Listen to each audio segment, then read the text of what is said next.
Hi there, welcome to this video. As I said in a previous video, I'm quite interested in testing different kinds of cameras that I have available to me that might be really useful in capturing relatively ad hoc, authentic pieces of content, as much as the Z series I've got, which is great for capturing really professional level content. So I'm really trying to push the boundaries, see what's the art of the possible. In a previous video I looked at using my iPhone X combined with my Rode Wireless Go, and today I'm using my Osmo Action camera combined with my Wireless Go. I'll also be doing a bit of a test without the Wireless Go, just to see what the in-camera microphones are like. But today I'm here in London and I'm sat just beneath St Paul's. I'm not sure whether you can see it behind me through the trees, but if I look over this way you should be able to see a London bus going by, just to prove where I am. So as I said, my setup today is I'm using the Osmo Action with the Rode Wireless Go mic plugged in, but I'm also using my Manfrotto Pixie Evo 2-stage mini tripod just to hold the camera. I can hold it a bit closer to me, and one of the things I'm going to be quite interested in doing is I spoke before about this being almost a run and gun type rig. I fitted a slightly different casing to the camera, one from PNY Tech, because it's got a couple of hot shoes on it, so I can clip the Rode Wireless Go to it, but it still allows me to use the USB-C to 3.5mm adapter for the external microphone. So I'll be interested to see how the sound quality is. The other thing I'm going to be testing is the stabilization, because if I'm using it on the go, one of the great things about the Osmo is its inbuilt stabilization, so it allows me to move the camera quite a lot without seeing any bounce in it from what I've seen. So I'll be testing that and seeing whether that makes a difference and how useful that is. The one thing that the Osmo Action has going against it is that whilst it's got a front LCD screen, so I can see myself filming now, which is really handy, there is a slight lag on it. You really only notice it when you're filming in 4K, as I do. I'm filming at 4K 24 frames per second, and there is a slight lag on it. For me it's not such a big issue because I'm not trying to capture anything that's moving fast. I'm not moving particularly fast, so the fact there is a slight lag if I move my head isn't a big issue, because I'm really using it just to make sure I'm actually in frame and in the position I want. I've got the composition I want, so not a big issue for me, but one thing to bear in mind. So the conditions today are that it's quite bright, it's in the middle of the day, but it's very cloudy here in London, so the lighting's quite good, it's quite soft on me, but it will be quite interesting to see. I might try and do a bit of a comparison between the Osmo Action, which obviously has quite a small sensor, with my iPhone X and possibly my Z series, just to try and give a comparison. I may not get it done today, so it may be in a future video, but it will be interesting to see the difference between the different sensor sizes and the quality of 4K that comes out. The Osmo Action has a lot going for it. You know, as an action camera, it's got a lot of functionality built into it. It can do time lapses, it can do hyperlapses, it can do slow motion.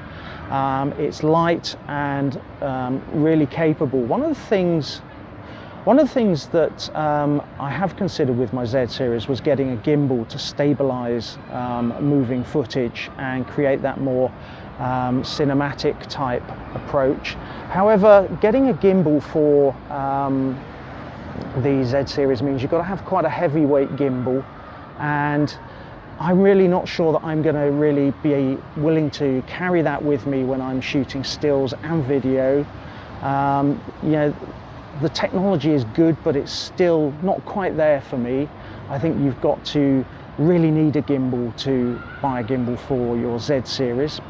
I think future generations we may see some innovation in that space, so that would be good.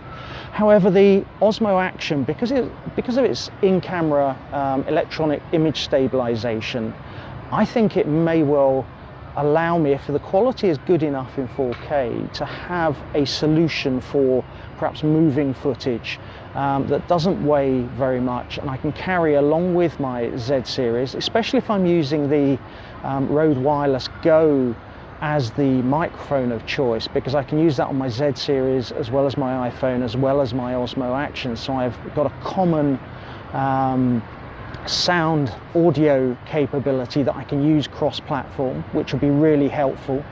I'm hoping that'll work, but I'll do a bit of a sound test.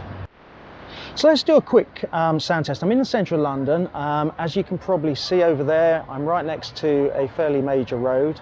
Over this way you've got some people having wedding photos taken.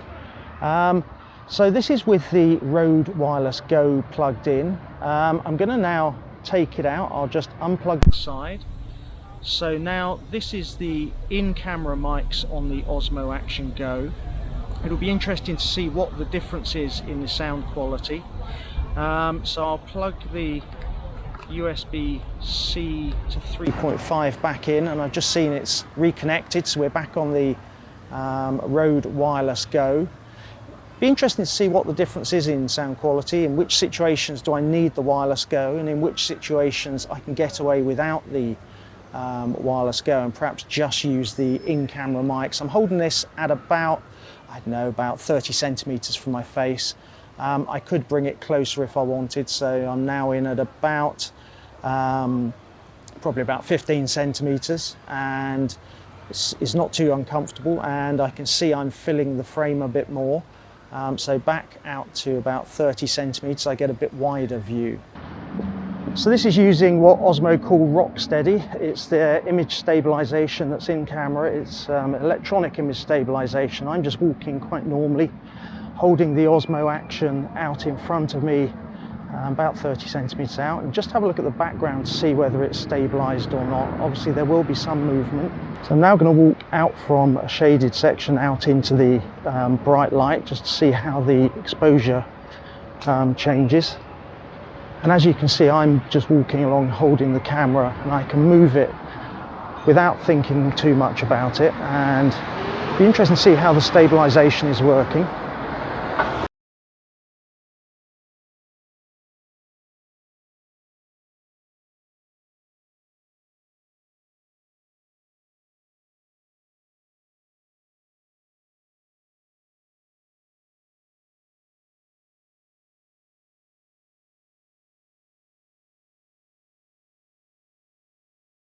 So the Osmo Action also has what they call HDR video, and it'll be interesting to see how this comes out, because the colours should be more vibrant. It should give you a higher dynamic range, but one of the things you lose with this is the image stabilization. So it doesn't work in this mode, which is a shame, because I'm still recording at 4K 24 frames per second.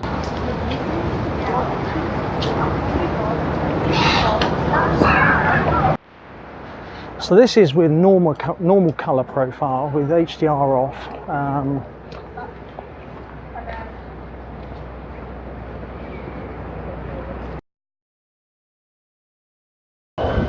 So this is D-Cine-like color profile in 4K 24 frames per second. And this is 4K 24 frames per second in normal color profile, and this is HDR video, 4K 24 frames per second. But as you'll see, this is exactly the same position as I just shot the D-Cine-like and the normal color profile. You do get a different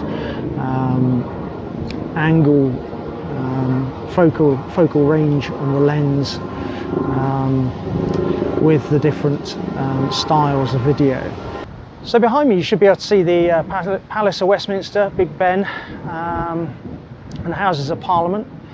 One of the things I plan to do with the Osmo Action, one of the ideas I've got, is actually attaching it to the top of my Z series when I'm out shooting stills, because one of the advantages I have of being in and around London and having shot in London for many years is I know a number of locations which are, you know, a bit of a hero locations but slightly different. And one of the projects I'm going to be doing is taking you along to some of those and showing you where they are and the kind of shots you can get from them. So hopefully I can give you a few inside tips, a quick inside track on some of those, which, as I say, will help you if you've only got a short period in London or you want to come to London and pick up some different angles on the city. So this wasn't intended as a full review of the Osmo Action. It was more intended to just show a bit of a different use case for this kind of camera. I hope you found this video useful. If you did, hit subscribe, hit the notification bell below and you'll be notified of future videos. As always, it's been great having you along on this video, and I look forward to seeing you on some of my future videos from London.